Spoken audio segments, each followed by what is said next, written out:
మంత్రి గారు పవన్ కళ్యాణ్ గారు. Thank you sir. గౌరవ ఆదోని శాసనసభ్యులు చెప్పింది కీలకంగా ఒక మాట అన్నారు. జాతీయ ఉపాధి హామీ పథకం అది రాజకీయ ఉపాధి హామీ పథకం అయిపోయింది.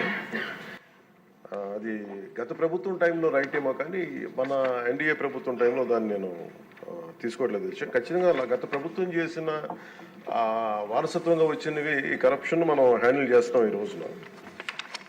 వన్స్ నేను పంచాయతీరాజ్ శాఖ బాధ్యతలు తీసుకున్న తర్వాత మొట్టమొదటి దృష్టి పెట్టింది కూడా జాతీయ ఉపాధి హామీ పథకం కింద అసలు ఏమేమి అవకతవకలు జరిగినాయి.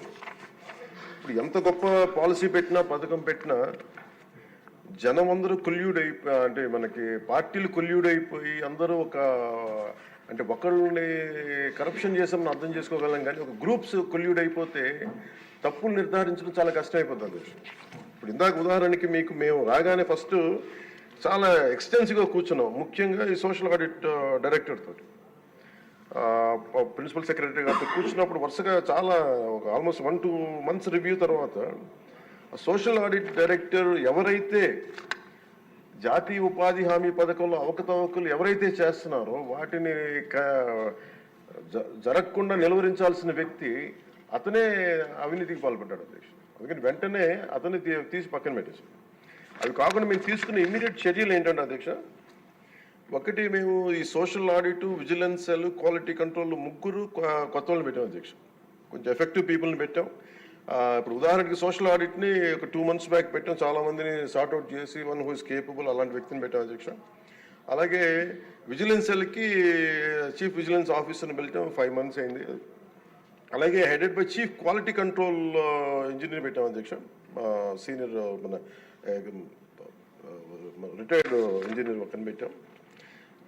మేము చేశాక మేమేం చాలాసార్లు ఉదాహరణకి 2024-25లో అబ్జెక్షనబుల్ ఎక్స్పెండిచర్ అంటే ఇది అవినీతికి దారి చూపిస్తున్నాయని చెప్పి దాదాపు 250 కోట్ల అవినీతి జరిగింది అని చెప్పేసి సోషల్ పీపుల్స్ ఆడిట్ ఫోరం నుంచి మనం దాదాపు ఇప్పటికీ 546 మండలాల్లో మనం సోషల్ ఆడిట్ చేసాం ఇప్పటిదాకా ఆడిట్ ఫోరం.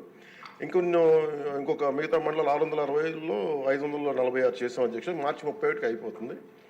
దాంట్లో 24-25కి 250 కోట్ల అవినీతిని ఉంది అనేది చేశారు ఇదంతా. కానీ ఇది ప్రాజెక్ట్ డైరెక్టర్ పీడీ చూసిన తర్వాత 71 కోట్ల మటుకే out of 250 crores only 71 crores recover చేయాలి అనేది ఆయన ఆర్డర్ చేశారు.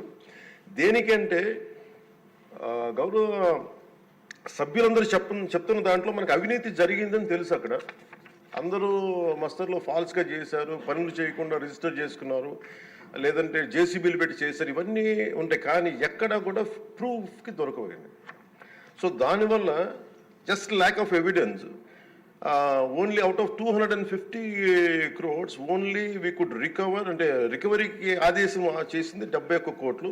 As on now 75.84 lakhs have been recovered అధ్యక్ష.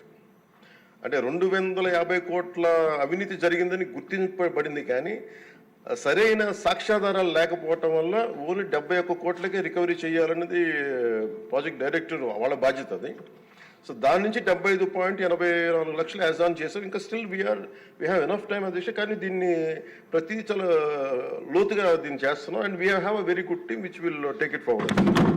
ఇంకా 2 మీరు అడిగింది అధ్యక్ష, ఇందాక మన పార్థసారథి గారు అడిగింది మినిమం వేజ్ పెంచాలి ఇదనంటే wage rate revision central government కింద ఇప్పుడు 25-26కి ఎంత పెంచాలి అనేది as on for minimum wage 300 రూపాయలు అధ్యక్ష. 24-25 మనం అందరూ గుర్తుపెట్టుకోవాల్సింది, గౌరవ సభ్యులు కూడా, ఇది సెంట్రల్ గవర్నమెంట్ ఇచ్చేది కానీ ఇది మనం రాష్ట్ర ప్రభుత్వం నుంచి వచ్చేది కాదు. అందువల్ల వేజ్ కాంపౌండ్ మనం డిసైడ్ చేయం అధ్యక్ష అది. సో యాజ్ ఆన్ టుడే ఇది 24-25కి 300 రూపాయలు. దీన్ని ఆ రివిజన్కి 25-26కి కేంద్ర ప్రభుత్వం దాని మీద సంసిద్ధంగా ఉన్నారు చేయడానికి. అలాగే వేజ్ పేమెంట్ ఇంకా పెండింగ్స్లో ఉన్నాయని చెప్పారు. అది జనవరి 8 నుంచి government of India has 8th inform చేశారు మాకు దట్ ఇట్ విల్ బి తొందరలోనే క్లియర్ చేస్తాను, ఎందుకంటే అది సెంట్రల్ నిధుల నుంచి రావాలి కాబట్టి మేము రాష్ట్ర ప్రభుత్వం తరపు నుంచి మేము వెయిట్ చేస్తాం అధ్యక్ష. అలాగే మన లోకం మాధవ్ గారు మన గౌరవ శాసనసభ్యులు జేఎస్పీ వాళ్ళు అడిగిన దానికి ఏంటంటే ప్రత్యేకించి ఇలా అవకతవకలు జరుగుతుంది, దీని గురించి మనం ఏం చేస్తున్నాం అంటానికి we have created a wage monitoring cell అధ్యక్ష for increasing average wage rate. Accordingly we will take it forward అధ్యక్ష. అలాగే మీరు అడిగిన దానికి అధ్యక్ష జిల్లాని ఒక యూనిట్గా చేయమన్నారు అధ్యక్ష. అది అసలు బేసిక్గా మీరు అడిగిన దానికి ఎంతమంది అంటే అక్కడ ఉన్న ఎంతమంది లేబర్ ఉన్నారనే దాని మీద ఉంటుంది అధ్యక్ష. అంటే ఎక్కడ ఎక్కువ పని దినాలు అవసరం, ఎక్కడ లేబర్కి ఎక్కువ పని, దాని మీద బేస్ అయింది తప్ప వేరేలా కాదు అధ్యక్ష. సో మాకు ఉన్నదానికి ఏంటంటే గవర్నమెంట్ ఆఫ్ ఇండియా మన మన్రేగాలో material component is decided as per the labour turnout in the district అధ్యక్ష. డిస్ట్రిక్ట్ యాజ్ ఎ యూనిట్లో ఒక 60-40 రేషియో ఉంటుంది న్యూ డిస్ట్రిక్ట్లో.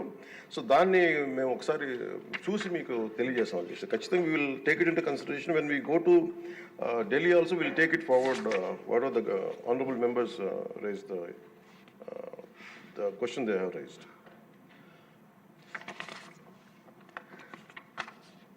సో గవర్నమెంట్ ఆఫ్ ఇండియా అధ్యక్ష ఇట్ పర్మిట్స్ ఓన్లీ, ఇప్పుడు మన అమలాపురం శాసనసభ్యులు గౌరవ సభ్యులు అడిగింది జంగిల్ క్లియరెన్స్ కూడా అడిగారు. But government of India very clearly said only 266 works should be taken under NREGA అధ్యక్ష. దాంట్లో జంగిల్ క్లియరెన్స్ అనేది లేదు అధ్యక్ష. సో దానివల్ల అది మన పరిధిలో లేనిది. ఇక అవసరమైతే ఇందాక మేము గౌరవ ముఖ్యమంత్రి గారితో మాట్లాడి ఇది చాలాసార్లు గౌరవ మంత్రి అచ్చెన్నాయుడు గారు చాలాసార్లు క్యాబినెట్లో ఇదే విషయం ఆయన కూడా ప్రస్తావించారు. ఇది ఫైనల్గా ఒకసారి దీన్ని మనకి నరేగాలో రాలేనప్పుడు, జాతీయ ఉపాధి హామీ పథకంలో రాలేనప్పుడు దీనిని మనం రాష్ట్ర ప్రభుత్వంగా మనం దాన్ని ఎలా చేయాలని, jungle clearance is a big issue, this all understood sir. అది కొంచెం ఇబ్బందికరమైన ఇష్యూయే. అది గౌరవ మంత్రి అచ్చెన్నాయుడు గారు చాలా పర్యాయాలు అది తెలియజేశారు ముఖ్యమంత్రి గారికి కూడా. ఇది ఒకసారి క్యాబినెట్లో కూర్చొని అది డిసైడ్ చేస్తాం, తెలియజేస్తాం అధ్యక్ష. Thank you.